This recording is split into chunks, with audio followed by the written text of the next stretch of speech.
নমস্কার বন্ধুরা, আমি চলে এসেছি একটি নতুন ভিডিওর সাথে। আজ আমি দেখাবো আমার ছাদের ফল, ফুল ও শাকসবজির গাছগুলিকে কিভাবে রোগ এবং পোকার সংক্রমণ থেকে রক্ষা করে চলেছি। আমি প্রতি 10 দিন কিংবা 15 দিন কিংবা 7 দিন অন্তর একটি স্প্রে প্রত্যেকটি গাছে আমি স্প্রে করে দিই, যে কারণে আমার গাছগুলি খুবই সুস্থ এবং সবুজ এবং পাতাগুলি সবসময় সবুজ থাকে। এখানে অ্যাডেনিয়াম গাছ, এই গাছগুলিকে আমি সাধারণত রোগ পোকা হতে অতটা দেখিনি। গাছে আমার কোনো রকমই পাতায় কোনো রোগ সংক্রমণ নেই, তবে গাছে একটি সমস্যা থাকে, গাছের কাণ্ডতে ফাঙ্গাস লেগে যাওয়ার একটা সমস্যা থাকে, যে কারণে আমি প্রতি 10 দিন অন্তর কিংবা 7-8 দিন অন্তর এই একটি স্যাপ ফাঙ্গিসাইড স্প্রে, আমার কাছে স্যাপ রয়েছে কিংবা হলুদ, যেটা একদম ঘরোয়া, তো আমি এটাকে স্প্রে করে দিই, যে কারণে আমার গাছগুলি সবসময় সুস্থ এবং স্বাভাবিক থাকে। আমি প্রত্যেকটি গাছকে 7 দিন অন্তর স্প্রে করে দিই, যে কারণে গাছে আমার পোকা কিংবা কোনো রকম ফাঙ্গাস লাগার থেকে অনেকটা দূরে থাকে।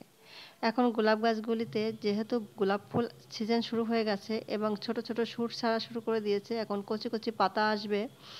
তো এই পাতা খাওয়ার জন্য বিভিন্ন রকম পোকা, ক্যাটারপিলার সব আসবে এবং গাছের ফুল এবং পাতা খেয়ে, কড়ি খেয়ে নষ্ট করে দেবে।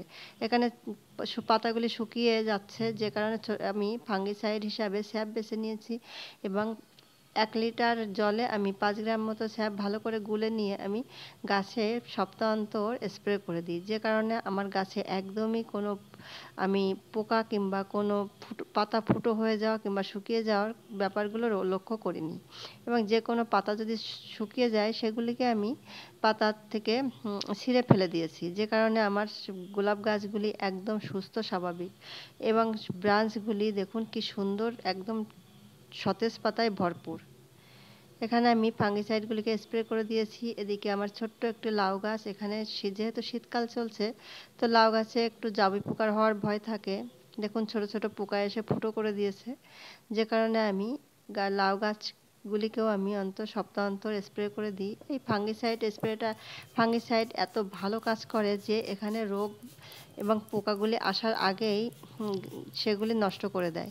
শিম গাছে প্রচুর জাবি পোকা লাগে শীতকালে, কিন্তু যখন গাছটি আমার ছোট ছিল তখন সামান্য জাবি পোকা দেখেছি। সারা শীত আমি জাবি পোকাগুলোকেও দেখিনি, যে কারণে আমার মনে হয় আমি ফাঙ্গিসাইড স্প্রে করে দেওয়াতে এসব জাবি পোকা কিংবা অন্য কোনো পোকা অনেক দূরে রয়েছে। দেখুন কি সুন্দর ছোট ছোট শিম চলে এসছে, ফুল চলে এসছে। আর এদিকে উচ্ছে গাছে আমি সাধারণত কোনো রকম অসুখ দেখিনি পাতায়, কিংবা উচ্ছেতে কোনো পোকা আমি দেখিনি। তবুও আমি যখন অন্য গাছে স্প্রে করে দিই, সামান্য এ গাছেও একটু আমি স্প্রে করে দিই। তো বন্ধুরা, আমি এই ফাঙ্গিসাইডটি স্প্রে করে খুবই উপকার পেয়েছি, যে কারণে আমার অন্য কোনো ফার্টিলাইজারের দরকার পড়ে না। এখানে আমি লেবু গাছেও স্প্রে করে দিলাম। লেবু গাছের ছোট্ট ছোট্ট ফুল এবং পাতা আসা শুরু করে দিয়েছে। এই পাতা খাওয়ার জন্য ক্যাটারপিলার চলে আসবে এবং প্রচুর পাতা খেয়ে একদম পুরো গাছগুলিকে ন্যাড়া করে দেবে, যে কারণে আমি ফাঙ্গিসাইড সপ্তাহান্তে স্প্রে করে দিই। এখানে চলে এসেছে জবা ফুল গাছে। জবা ফুল গাছে তো মিলিবাগ, প্রচুর মিলিবাগ চলে আসে শীতকালের দিকে। দেখুন ডালটিতে মিলিবাগ হয়ে গেছিলো, ফাঙ্গিসাইড স্প্রে করে দেওয়ার কারণে মিলিবাগ গাছে চিপকে আছে, ওগুলো সব মারা গেছে। এবং আমি এই ধরনের গাছে আবার এক ধরনের লাল লাল ছোটো ছোটো পোকা থাকে, যে কারণে আমি প্রতি বছর এভাবে ফাঙ্গিসাইড স্প্রে করতে থাকি, যে কারণে আমার গাছগুলি দেখুন কি সুন্দর সুস্থ এবং কত সুন্দর গ্রো করে আছে। এইটুকু ছাদে এই টবের মধ্যে এত বড় বড় গাছ, এতে কোনো রোগ কিংবা কোনো পোকার কোনো বালাই নেই। এখানে ড্রাগন ফ্রুট গাছটি এবার দেখছি গাছের শুকনো একটা অসুখ, যে অসুখটার নাম আমি এখনো বলতে পারছি না, এসছে। গাছটিতে আমি ফাঙ্গিসাইড স্প্রে করে দিয়েছি। এভাবে ফাঙ্গিসাইড স্প্রে করতে থাকি, কিন্তু এইখানে গাছের ডালটি একটু শুকিয়ে গেছে, ও ডালটিকে আমি কেটে দেব। সময় যখন প্রুনিং করার টাইম হবে, তখন ওই ডালটি কেটে দিয়ে ওখানে আমি ফাঙ্গিসাইড লাগিয়ে দেব। দেখুন গাছটি আমি প্রুনিং করে দেওয়াতে গাছটির নতুন নতুন ব্রাঞ্চ এসছে এবং গাছটি কি সুন্দর গ্রো করেছে।